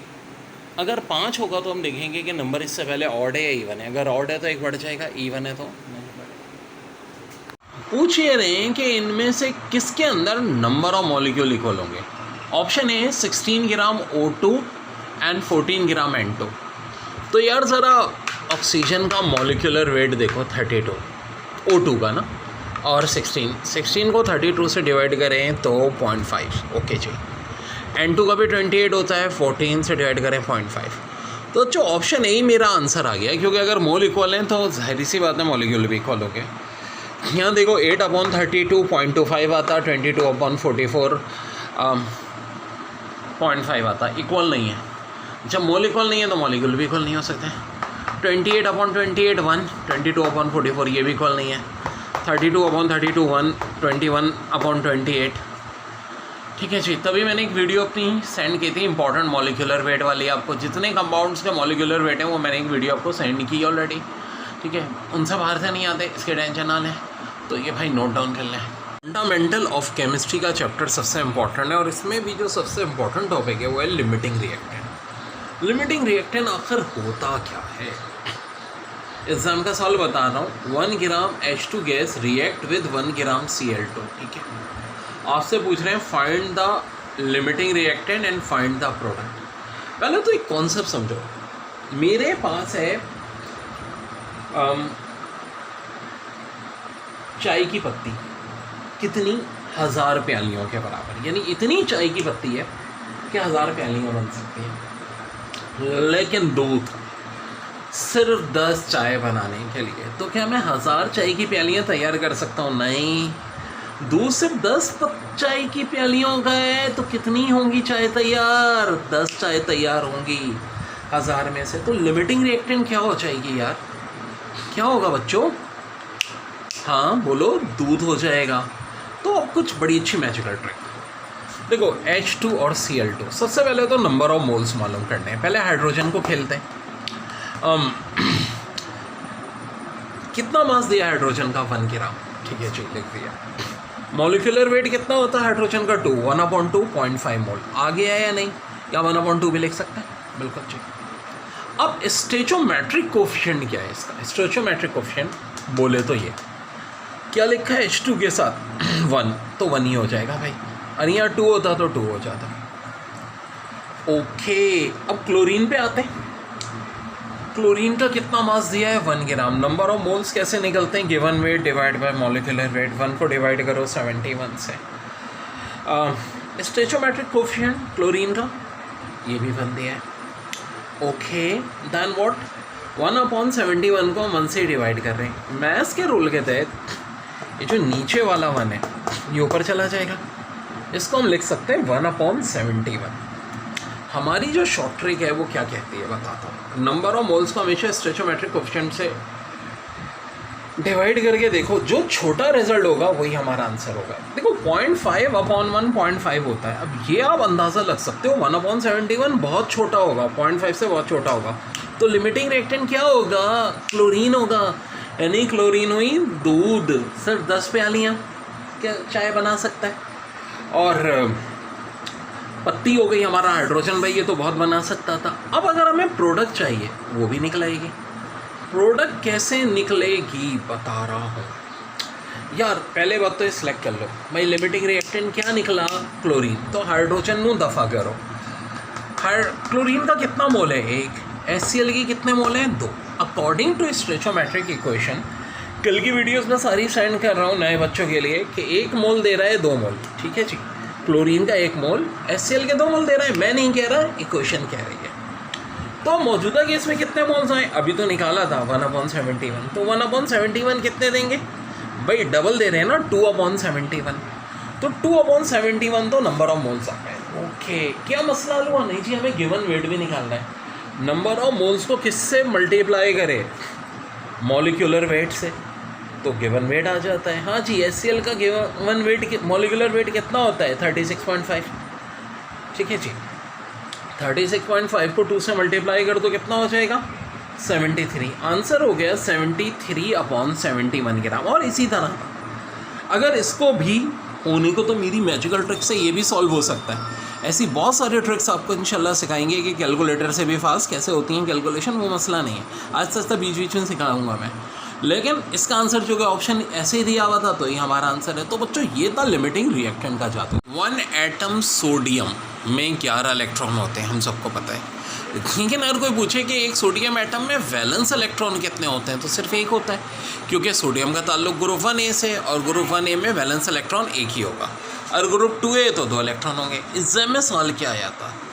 69 ग्राम सोडियम और वैलेंस इलेक्ट्रॉन पूछें, तो पहले स्टेप में तो 69 को 23 से डिवाइड करते हैं, क्योंकि सोडियम का एटॉमिक मास 23 होता है, 3 मोल आ गए। अब मोल से हम निकालेंगे number of atom, Avogadro number से मल्टीप्लाई करके, 3 6 18, 3 2 6, 18.06 इंटू 10⁻23। और वैलेंस इलेक्ट्रॉन सिर्फ एक होता है, उससे मल्टीप्लाई करें तो आंसर 18.06 इंटू 10⁻23 आएगा। और 197, एक और सवाल एग्जाम में बता रहा हूँ, 197 ग्राम गोल्ड दिया था और इसके नंबर ऑफ पार्टिकल पूछे, तो गोल्ड का मॉलिक्यूलर वेट भी 197 ही होता है। 1 से डिवाइड किया 1, नंबर ऑफ मोल्स यही हो जाएंगे 6.02 इंटू 10⁻23। मैंने आपको कहा था शुरू के 20 एटम्स एलिमेंट्स के एटॉमिक मासेस याद होने चाहिए, और इसी तरह मैंने वो आपको भेजे भी थे वीडियो, लेकिन गोल्ड का मास भी पता होना चाहिए उनके अलावा, शुरू के 20 के 197, और एक आयरन का पता होना चाहिए 56। देखिए, sodium sulphide plus sodium carbonate plus sulphur dioxide, sodium thiosulphate और कार्बन डाइऑक्साइड बन रहा है। आपको लिमिटिंग रिएक्टर निकालना है, तो इनको 2 तरह के ट्रिक्स हैं। एक तो जब इनका वेट सेम था, और अगर वेट सेम नहीं है, ठीक है, मॉलिक्यूलर वेट अभी भी इनके इंपॉर्टेंट है। उस वक्त मैंने क्या किया था, मॉलिक्यूलर वेट को नंबर ऑफ मोल से मल्टीप्लाई कर दिया था। अब मैं ऐसा नहीं कर रहा। अब मैं दिखाऊंगा इनकी गिवन वेट कितना है, ठीक है जी। जैसे कि इसका गिवन वेट दिया है 78 ग्राम, इसका दिया है 106 ग्राम, और लेट सपोज इसका दिया है।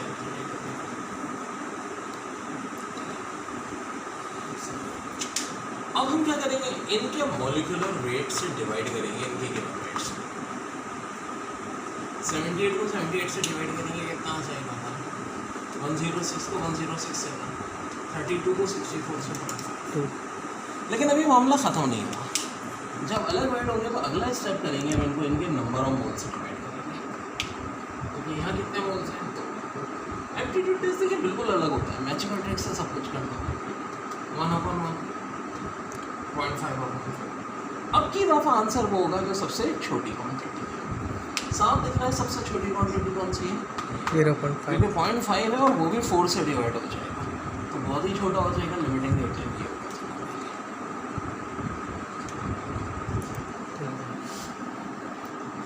यानी कि पहले आपने मॉलिक्यूलर वेट से डिवाइड कर दिया, फिर फर्दर नंबर ऑफ मोल से डिवाइड कर दिया। अब इस सूरत में जो सबसे छोटी क्वांटिटी है वो लिमिटिंग रिएक्टेंट होगी। ये हम कब करेंगे? जब तीनों के अलग अलग मास दिए गए, 3 या 2 क्वांटिटीज जितने भी रिएक्टेंट हैं उनके अलग अलग mass. Of hydrocarbon gives 0.352 gram of CO2 and 0.072 gram of water. Which one of following formula could clearly represent this hydrocarbon? बच्चों ये A लेवल से लिया गया है, और ये बेसिकली इसका फार्मूला ऑप्शन दिया है मैंने। बहुत सारे सवाल A लेवल की केमिस्ट्री से पूछ सकते थे।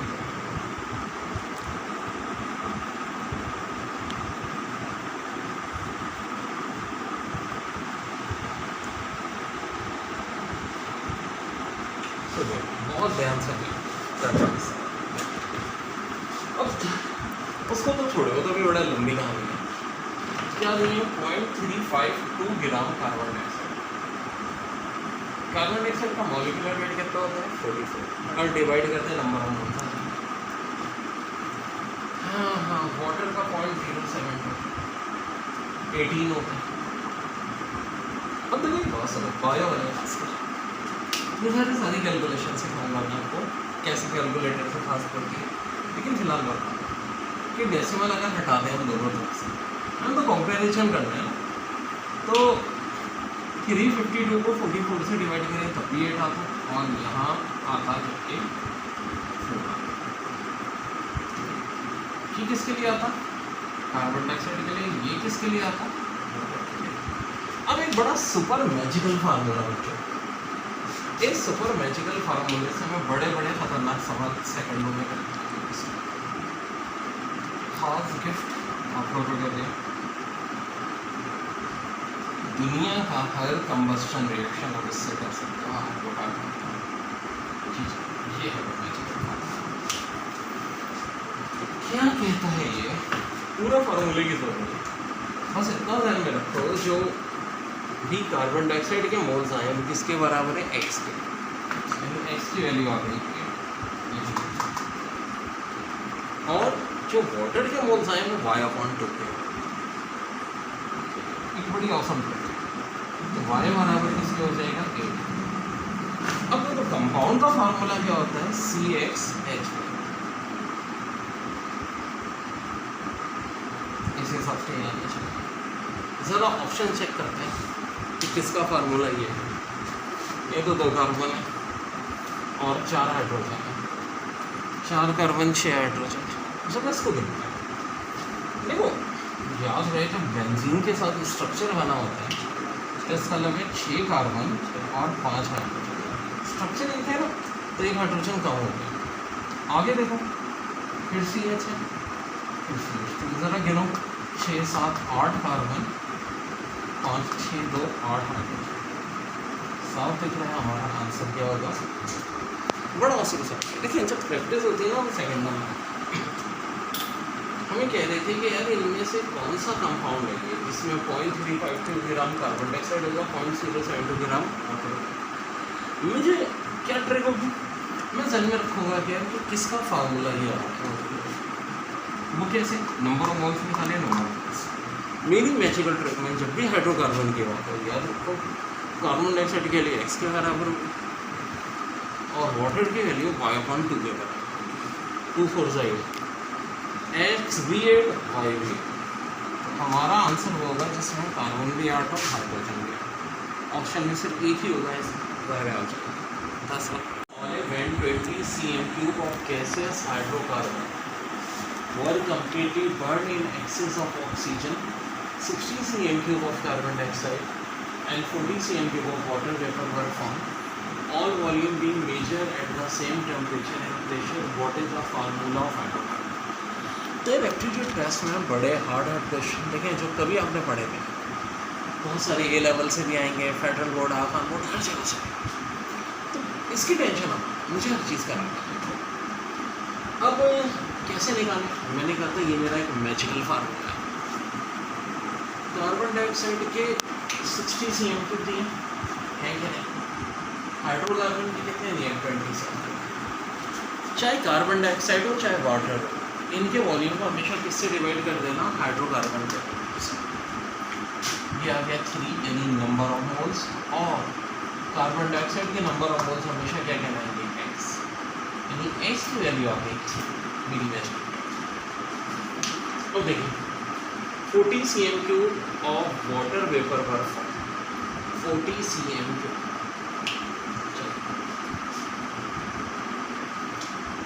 इसी भी किससे डिवाइड करेंगे? 20 से 2 आ गया। लेकिन वाटर के केस में रिजल्ट किसके बराबर होगा? y/2। ये बात है, y/2 अगर 2 है तो y कितना हो जाएगा? 4 हो जाएगा। और कंपाउंड हमेशा क्या होगा? CxH, यानी कि C3H। देखिए डेसिमल वाली बात से आप कंफ्यूजन हो। 0.352 का मतलब क्या होता है? डेसिमल के कितने नंबर हैं? 3। 10 के -3 हो जाएगा। 352 को 44 से डिवाइड करेंगे, ये कैसे डिवाइड होता है ये भी बता देता है। अब यहाँ भी वही सिचुएशन है, 10 के -3, 72 को 18 से डिवाइड करें 4। अब देखो दोनों चीज़ें कॉमन है, तो ये क्या हो जाएंगी? कट आउट हो जाएंगी यार। तो ये काम आप पहले ही कर सकते हैं। यहाँ भी डेसिमल के बाद 3 नंबर थे, यहाँ भी डेसिमल के बाद 3 नंबर थे। तो जब भी इस तरह का क्वेश्चन हो तो क्या कर सकते हैं हम? इनको डेसिमल्स को गायब कर सकते हैं, तो उसको टेंशन ले नहीं सकते। हाँ, मल्टीप्लिकेशन 11 से डिवीज़न वगैरह ये भी आने वाली हैं ट्रिक्स, बड़ी ऑसम ट्रिक्स। तो ये भी आपको पता चल जाएगा कैसे डिवाइड होता है। ठीक है जी, अब ये बहुत है फार्मूला है, आगे भी बहुत सारे सवाल इस फार्मूले से होने हैं। ठीक है जी।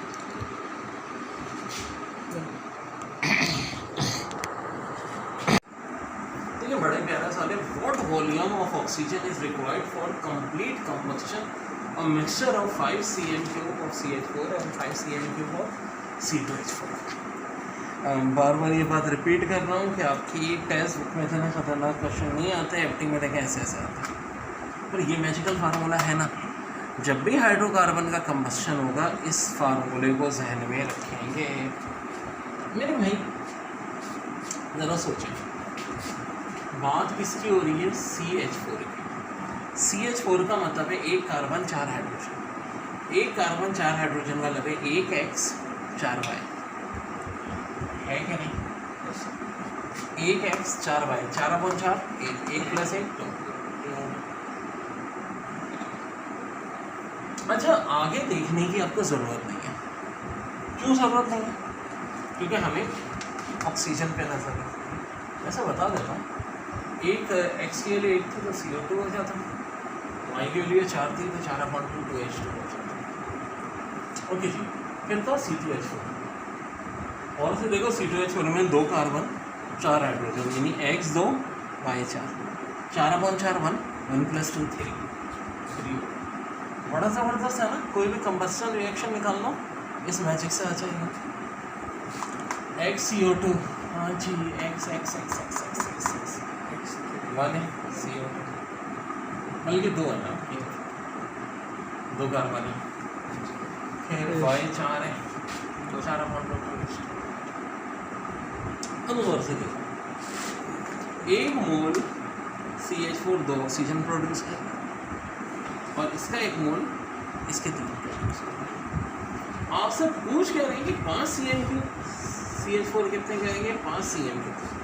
तो भाई जो मोल का रेशो होता है याद रखो, ये हमेशा cm³ का होता है। 1 CH4 2 O2 कर रहा है, तो 5 CH4 होंगे तो कितने करेंगे? 2 5 10।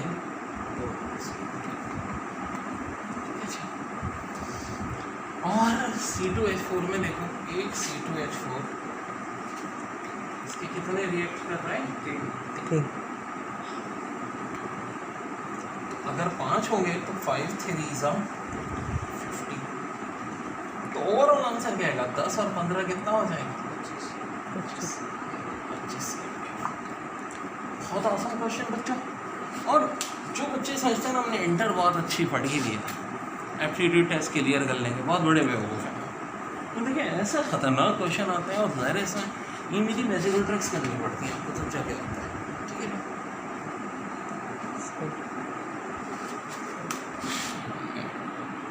एक और वैसे ही सवाल है, फेरोकीन एक कंपाउंड कह रहे हैं contain 30% iron, it's minimum molecular weight. वैसे ये होता है फेरोकीन, कभी पूछे तो पता होना चाहिए, C10H10Fa।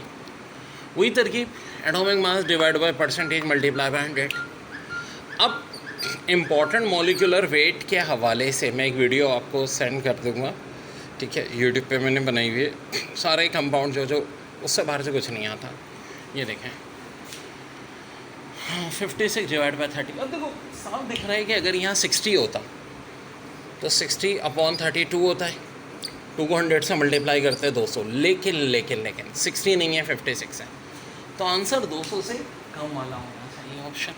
मैं देखूंगा एक ऑप्शन 186, ये बिल्कुल हो सकता है जी, 200 से कम है। 450 ये कहाँ से होगा? धुरफिट्टे मुँह। 670 तू तो और धुरफिट्टे मुँह। 82 अभी तू भी धुरफिट्टे मुँह। आंसर होगा 186। तो ऐसी कैलकुलेशन में बेहतरीन मेथड होता है धुर फिरते हो मुँह में, धुर फिरते मुँह करते रहें, गलत option. In absence of catalyst, ammonia burns in excess of oxygen to produce steam and nitrogen. What is volume of oxygen remaining when 60 cm3 of ammonia is burned in 100 cm3 of oxygen? All volume being measured at same temperature. बहुत अच्छा सवाल है। 4 मोल NH3 के oxygen के 3 मोल देते हैं, है कि नहीं? अकॉर्डिंग टू कह रहे हैं कि अगर नाइट्रोजन का वॉल्यूम 60 cm3 होगा, तो ऑक्सीजन का कितना वॉल्यूम जो है वो अनयूज रह जाएगा, जबकि टोटल कितना वॉल्यूम है 100 cm। तो लिमिटिंग रिएक्शन समझाते हुए मैंने एक बात बताई थी कि हमें चाय बनानी है, पत्ती 100 प्यालियों की है लेकिन दूध सिर्फ 10 प्यालियाँ है, तो क्या हम 100 प्यालियाँ चाय बना सकते हैं? नहीं बना सकते। 10 प्यालियाँ बनाएंगे, दूध क्या हो जाएगा? Limiting reaction. यह मसला ये है कि 60 cm3 ऑक्सीजन का कितने 4 और 60 में रिलेशन होती है। जी हाँ, 4 को अगर 15 से मल्टीप्लाई कर दें तो 60। मैं इसके रूल के तहत अगर 4 को 15 से मल्टीप्लाई किया तो 3 को 15 से मल्टीप्लाई। इसका मतलब है कितना ऑक्सीजन कंज्यूम होगा? 45। सीधी साधी बात। अगर 40 cm3 होता तो इसका 30 cm3 हो जाता, वही रेशो हमेशा मिलेगा। इसका 60 हुआ तो 45, 60 और 45 दोनों को 15 के टेबल से काटते तो देखो 4:3 हो गया। टोटल कितना वॉल्यूम दिया हुआ था ऑक्सीजन का? 100। तो सोच के बताएं कितना बचेगा? 100 में से 45 माइनस कर दें, आंसर 55 cm3। तो कोई मसला नहीं है, थोड़ा दिमाग यूज़ करना सीखा था। इसका नाम ही पूछ लिया, सोडियम एजाइड। क्या कहते हैं? Sodium azide.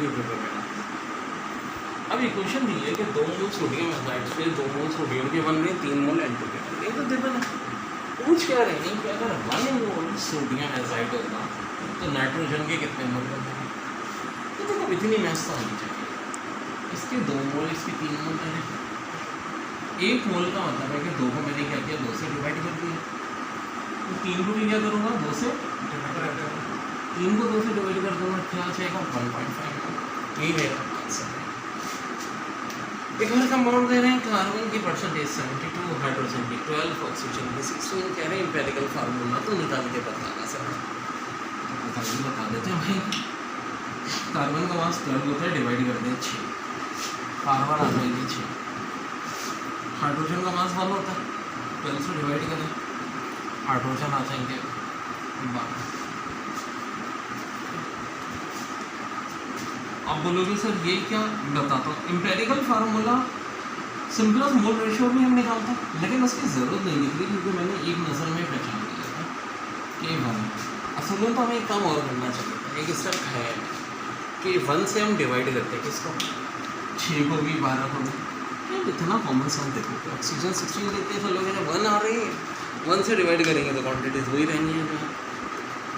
इसका एम्पिरिकल फार्मूला हो जाएगा C6H12O1। This is your answer. CH2O एक कंपाउंड का एम्पिरिकल फार्मूला दे रहे हैं, इसका मॉलिक्यूलर वेट दिया हुआ है 180 के साथ। यानी मॉलिक्यूलर फार्मूला तो निकल के बताना सर।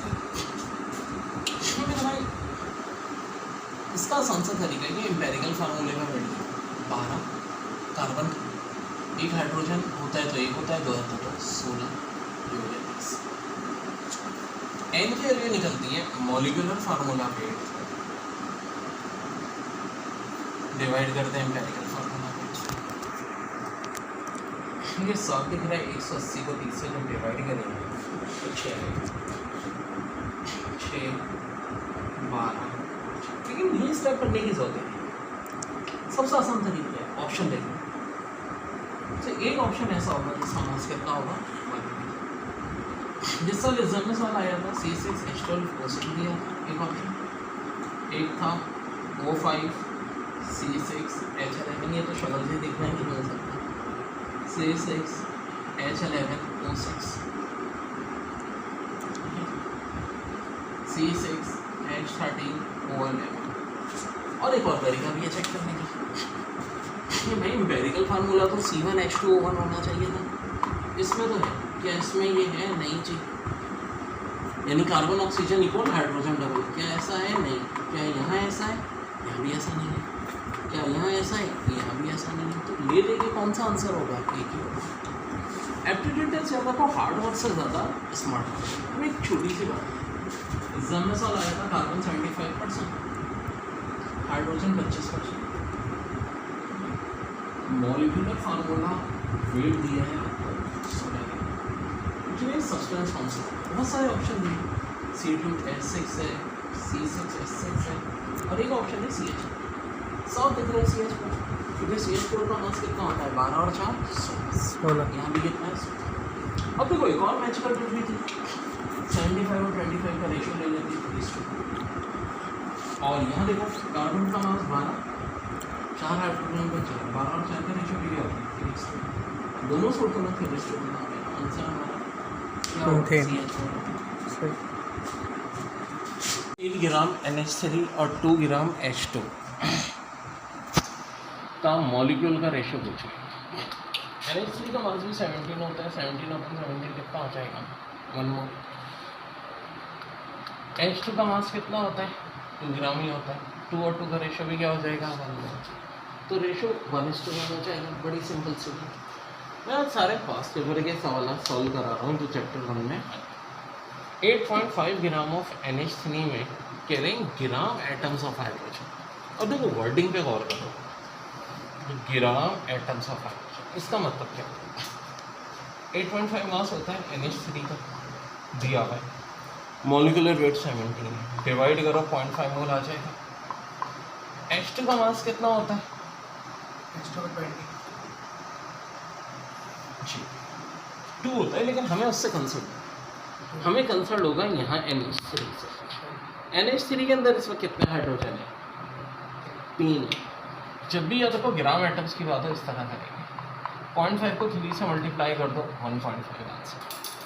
सेम क्वेश्चन दिया है 3.2 ग्राम ऑफ CH4 और ग्राम एटम्स ऑफ हाइड्रोजन। 3.2 को डिवाइड किससे करोगे 16 से, 0.5 आ जाएगा, 0.2 बोल के, और CH4 में 4 हाइड्रोजन है, बिल्कुल 4 से, तो 0.8 ग्राम एटम्स ऑफ हाइड्रोजन। नोट कर लें भाई। 50 ग्राम कैल्शियम कार्बोनेट कितना वॉल्यूम कार्बन डाइऑक्साइड का प्रोड्यूस करेगा। बच्चों ये ट्रिक उससे भी ज़्यादा औसम है। क्या करो, कैल्शियम कार्बोनेट का मास कितना है 100 है, 50 को 100 से डिवाइड कर दो, इसका मतलब है कैल्शियम कार्बोनेट के 0.5 मोल है। अब जरा और से क्वेश्चन देखो, कैल्शियम कार्बोनेट का 1 मोल था तो कार्बन डाइऑक्साइड का भी 1 मोल था। जब दोनों का 1-1 मोल है, इसका मतलब है कैल्शियम कार्बोनेट के 0.5 मोल होंगे तो कार्बन डाइऑक्साइड के भी 0.5 मोल होंगे। कैल्शियम कार्बोनेट के 0.75 मोल होंगे तो कार्बन डाइऑक्साइड के भी 0.75 मोल होंगे। कैल्शियम कार्बोनेट के 0.25 मोल होंगे तो कार्बन डाइऑक्साइड के भी 0.25 मोल होंगे। और अगर कैल्शियम कार्बोनेट के भी 3 मोल है तो कार्बन डाइऑक्साइड के भी 3 मोल होंगे। ऐसा मैं क्यों कह रहा हूँ, देखो यहाँ कैल्शियम कार्बोनेट का 1 मोल, या कार्बन डाइऑक्साइड का 1 मोल। अब 50 को जब 100 से डिवाइड करते हैं 0.5 मोल आता है।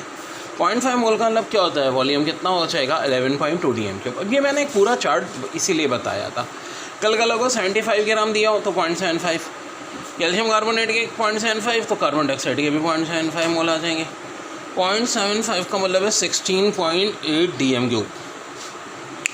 25 दिया हो 100 से डिवाइड करें तो 0.25 मोल, तो 0.25 मोल कार्बन डाइऑक्साइड के भी हो जाएंगे 5.6 dm3।